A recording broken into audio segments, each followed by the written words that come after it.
The lives of many are altered forever in the fraction of a moment it takes to cross that line, but none more profoundly than the one who has no choice but to unwillingly and blindly follow through the secrets and excuses, the manipulation and lies. It was the ultimate betrayal. From the start, everything was calculated. There were no threats, no promises, just quiet violations of my body and soul.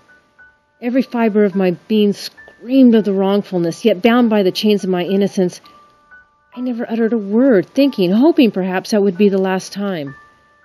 It was always so confusing, never really knowing what was happening, yet knowing it was not supposed to be happening. This man, my father, the one who I chose to protect me in this lifetime, was crossing that line over and over again without a hint of regret or apology.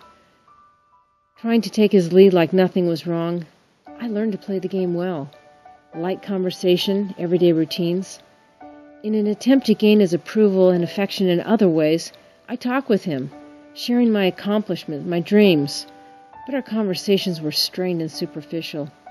He remained distant and never showed any interest in being part of a normal relationship. I went through the motions of childhood feeling insignificant and invisible, and at the same time the most watched person in the house. Running away was always a plan in the works. Anything was better than living in his house under his terms. As time dragged on, I became adept at avoiding those eyes and staying out of sight. My memories are injected with the watchful and suspicious glances from my mother. She knew what he was capable of. She knew it could happen. But through her own denial or ignorance, compounded by my inability to tell her, I continued to endure this alone. It was a strange balancing act, the proverbial elephant in the living room, going about our daily lives, trying to ignore that obstruction that was driving a wedge through our family. It was some time before I had the courage to expose what had happened, but it wasn't in the most nurturing of environments. I was using it more like ammunition. Faced with the possibility of being grounded for the rest of my life, it spilled out how he had taken advantage of me, how over the years he betrayed both me and my mother. Strangely enough, with the words finally said, I felt nothing. No relief, no lightening of my burden. As I searched her eyes for some sign of compassion, some shock, my gaze was met with coldness. She went to confront my father and came back moments later telling me he denied it. End of subject. I got grounded anyway.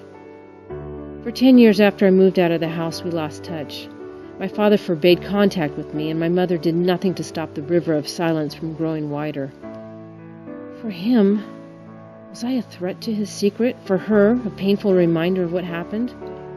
By no doing of my own, a crime was committed, and I was the one who was convicted. 3 decades later, I'm left with an uncomfortable feeling in the pit of my stomach. The memories are painfully clear.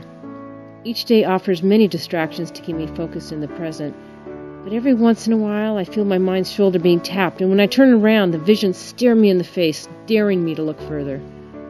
They sting me brutally for a moment before my mind snaps me back to the present. How much do I remember?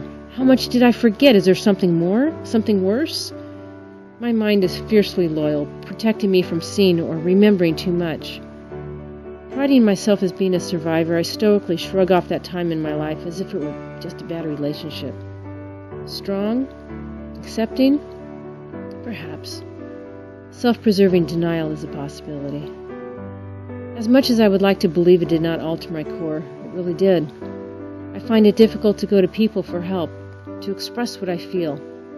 I often stand alone, choosing to carry my burdens, however large or small, in silence. The scars run deep, and no amount of time will heal these wounds.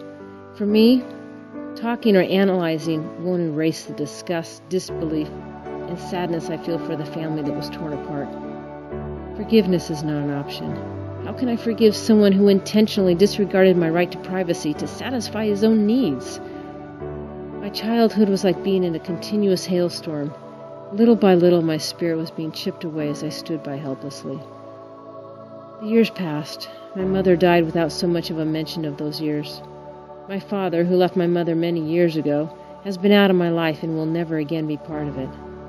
But wherever he is, wherever I am, we are bound by the past, however unforgivable, however unforgettable.